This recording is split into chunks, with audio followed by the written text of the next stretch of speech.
This year's E3s was one of the best E3s to come out of the last 3 to 5 years. We got so many new games announced, release dates, tech demos. I mean, I could hardly keep up with the blood rushing from my head to the massive erection I was sporting at the time. Now, with that mental image firmly planted in your head, I now present to you my list of top 10 games I'm most anticipated for from this year's E3 2016.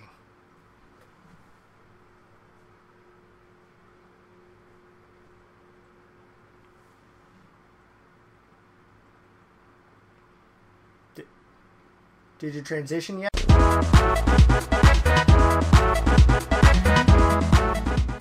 First on our list, we got the first major game to come out of Kojima Productions, Death Stranding. It looks promising from the trailer showed at E3, but as Dead Island showed us back in 2011, a fancy CG trailer can show potential, but if you don't deliver, people are going to remember you more for broken promises than realized potential. I have high hopes for this game though, as Kojima loves making those confusing as fuck cinematic games, and with PT no longer on the horizon, I have to look somewhere else for my fix of CG Norman Reedus.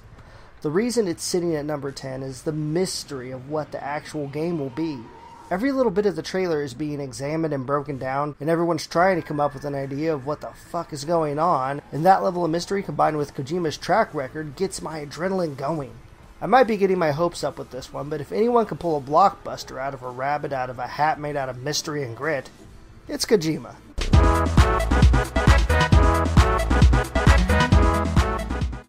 When I first played Dead Rising back in 2006, I thought to myself, holy shit, that's a lot of zombies. Surely this is the pinnacle of zombie apocalypse games. 10 years later, I'm watching Xbox's E3 press conference and I see a 50-something-year-old Frank West setting fire to a zombie Christmas tree after taking a selfie with another zombie, because around the holidays, it's the simple joys we take from life that truly matter.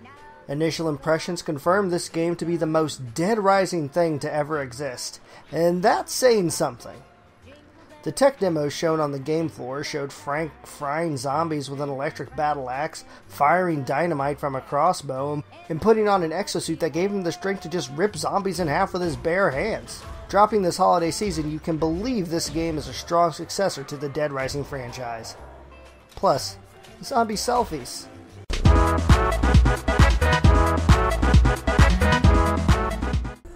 When I first heard of Horizon Zero Dawn at last year's E3, I didn't think much of it. An open-world survival game with RPG elements where you hunt down dinosaur robots? That should automatically get me so pumped I could be in an 80s workout video.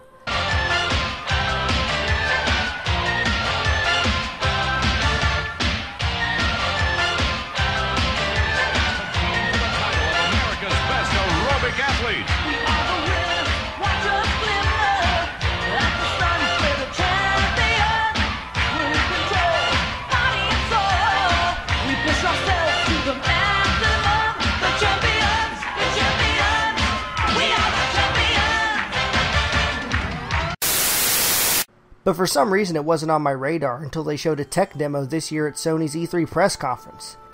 I was like, holy shit, an open world survival game with RPG elements where I could hunt down robot dinosaurs? I don't know why I thought this game would be lame, but man do I feel dumb for doubting it.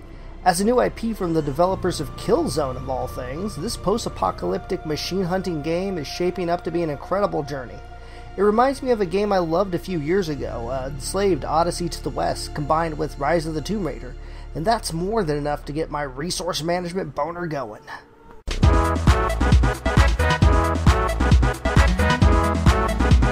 No, I'm just gonna come right out and say it.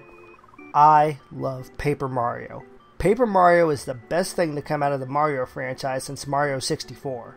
Mario's fun charm? Check. RPG elements? Check. The makings of a compelling yet cartoonish narrative? Check fucking mate. Just look at this Nintendo press conference footage. It's dramatic and a little bit terrifying, then boom! The music picks up and we get so much kooky action that you can't help but want to get your hands on this game. And that's probably one of the most satisfying adventures of the year.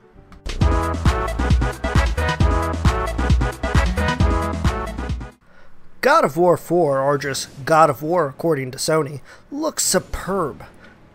Not a remake or a prequel, but an honest-to-the-gods sequel to one of the most overkill of revenge stories to ever grace the PlayStation consoles.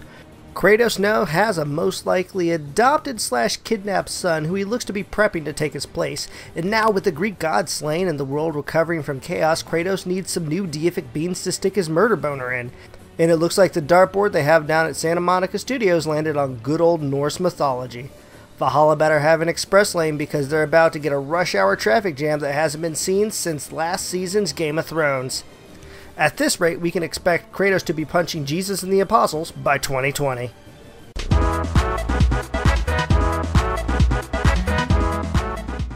Mass Effect Andromeda has all the appeal that made me sink so many hours into the first three. Sure, the ending of the trilogy kinda sucked and they had to release an update to fix the whole what the fuck, no epilogue letdown of Mass Effect 3, but the journey was unforgettable. Every choice you make affects the flow and overall outcome of each game, and each alien race you come across has their own unique history and culture. Plus, this game was just one lightsaber away from being Knights of the Old Republic 3. God, I really want Knights of the Old Republic 3. I can't wait to see how far BioWare is going to push the envelope on this new one. And hopefully this will be the game where you can finally bang one of them Krogan females. The veil leaves all to the imagination.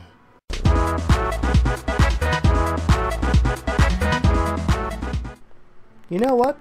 I'm glad they finally got it right. Ride to Hell Retribution was a mess, but now with the sequel Days Gone being developed by the up-and-coming Ben Studios, the franchise is looking... Wait, what? It's not a Ride to Hell sequel? Really?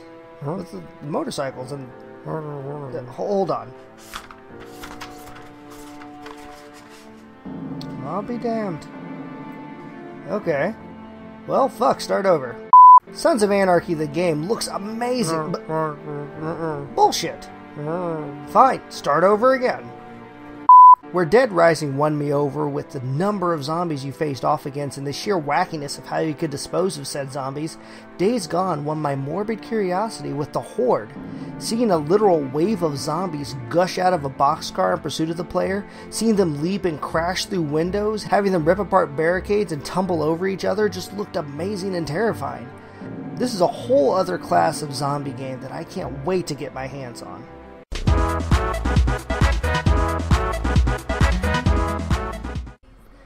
If I could marry a game franchise and let it have its way with me on our wedding night, I'd probably have some sort of problem and you should institutionalize me and tell me everything's going to be alright. Resident Evil 7 being revealed at the end of a creepy trailer for a Sony VR game had me pumping my fist so furiously you would have sworn I was performing lewd sexual acts with many football teams had you been looking through my bedroom window at the time. I'm 100% okay with the direction they're going with this new entry in the franchise. First person is the best possible way to truly experience a good horror game, as you can really put yourself in the role of the main character. I'm with Resident Evil for life, and to see Capcom heading back to its horror-inspired roots is so uplifting. I feel like I can finally forgive them for Operation Raccoon City. I forgive you, Capcom, but I will never forget.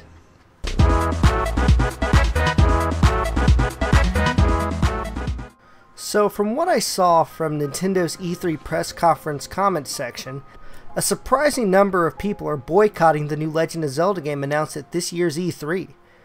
And by a surprising amount, I mean anyone at all. How can you hate something that at its core is what the franchise wanted to be from the beginning? Open world exploration and resource management seem more at home in The Legend of Zelda than... Hey, listen! Or... running the wide open fields with a horse you wrangle yourself, dropping traps on unsuspecting moblins, building weapons from materials you find, cooking! There's just going to be so much stuff to do this time around, it'll make every minigame from every other Legend of Zelda look like the fishing minigame from Nier. I, for one, am enthusiastic about everything I saw at the tech demo they had at E3, and I can't wait to see how this story's gonna unfold.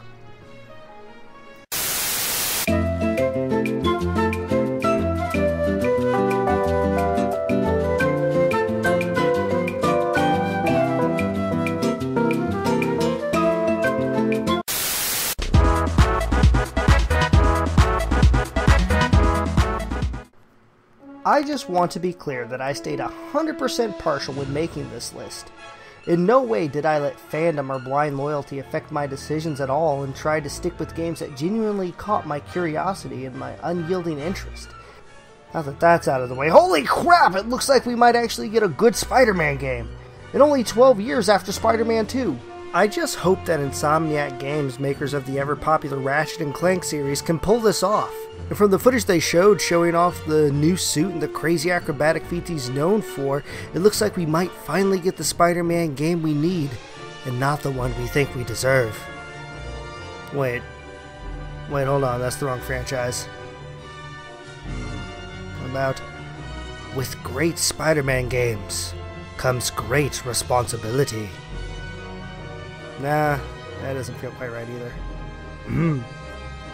Mama always said Spider-Man games are like a box of chocolates.